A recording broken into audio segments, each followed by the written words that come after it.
இதெல்லாம் பேசலாம். முதல் கேள்வி, இந்த மண்ணரிப்பினால அவங்க மீனவர்களுக்கு என்னென்ன பாதிப்பு?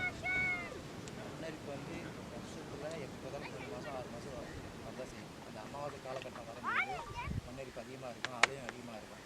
இப்போ நம்ம நார்மலாக வந்து மண்ணரிப்பு காலத்தில் வந்து கொஞ்சம் கஷ்டம்தான். ஏன்னா வந்து நம்ம ஃப்ளாட்டாக இருக்கிற காரைக்கும் மேலே கொஞ்சம் கஷ்டமாக தான் இருக்கும். அப்படி இருந்தாலும் வாழ்வாதாரத்தை கருத்தில் கொண்டு நாங்கள் எப்பயும் போல போவோம். ஒரு சில நேரத்தில் அமாவாசை காலகட்டம் வரும்போது அலை அதிகமாக அடிக்கும்போது கிட்ட போக முடியாது. ஏன்னா அந்த அலை வந்து வேட்டை வந்து அடிச்சுட்டு போகும். அப்போ வந்து போட்டுக்கு பாதிப்பு ஆள் இருப்பாங்க. அந்த மாதிரி நேரத்தில் வந்து சும்மா வேண்டாம். வரும்போது அந்த மாதிரி டைம்லாம் நீங்கள் என்ன பண்ணுவீங்க?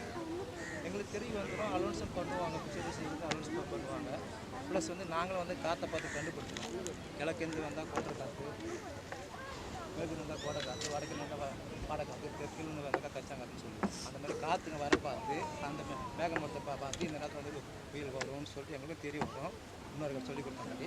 அது மட்டும் இல்லாமல் இப்போ வந்து ஃபிஷரிஸ்ல வந்து அலோன்ஸ் டெய்லியுமே இத்தனை அடி ஆழத்தில் அலை வருது, இத்தனை கிலோமீட்டர் ஸ்பீடில் வந்து காற்று வருதுன்னு சொல்லி ஃபிஷரிஸ் வந்து அலோன்ஸ் வந்து எல்லாருக்குமே இருக்கிற அனைத்து மீனவர்களுக்குமே வந்து ஃபிஷரிஸ் ஆஃபீஸ்க்கு வந்து அலோன்ஸ் வருது. டெய்லியுமே ஃபோன் வரும், இத்தனை அடி ஆழம் வரும், இத்தனை அடி அலை வரும், இத்தனை கிலோமீட்டர் ஸ்பீடு காற்று வரும்னு சொல்லிட்டு ஆலைக்கு வந்து போகுது. இப்போ வந்து எங்களுக்கு அது வந்து ஹெல்ப்ஃபுல்லாகவும் இருக்குது. ஆமாம், சைக்ளோன் வந்து ஆரம்ப காலத்தில் வந்து நம்மலாம் கேள்விப்பட்டிருக்கலாம், அந்த மாதிரி அழிஞ்சிதுன்னு சொல்லி கேள்விப்பட்டோம் இல்லையா?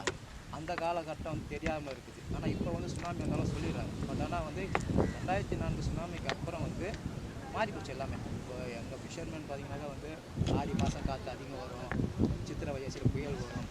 தமிழ் மாதங்களை பார்த்து வந்து கணக்கு எடுத்துவாங்க. ஐப்பசி மாதத்தில் புயல் வரும், கார்த்திகை மழை வரும், அந்த மாதிரி தான் இருக்கும். இப்போ சுனாமிக்கு அப்புறம் ஒரு மாதம் முன்னாடி இப்போ நம்ம கணிக்கிற மாதிரி இல்லை. இப்போ சுனாமிக்கு முன்னாடி அந்தந்த மாதம் வந்தால் கரெக்டாக அது மாதிரி இருக்கும். சுனாமிக்கு பிறகு இப்போ மழை வரா மாதிரி இருக்கும், வராது. மழை வராத மாதிரி இருக்கும், திடீர்னு மழை வந்து காலங்க போது ஓரளவுக்கு மாறிடுச்சு.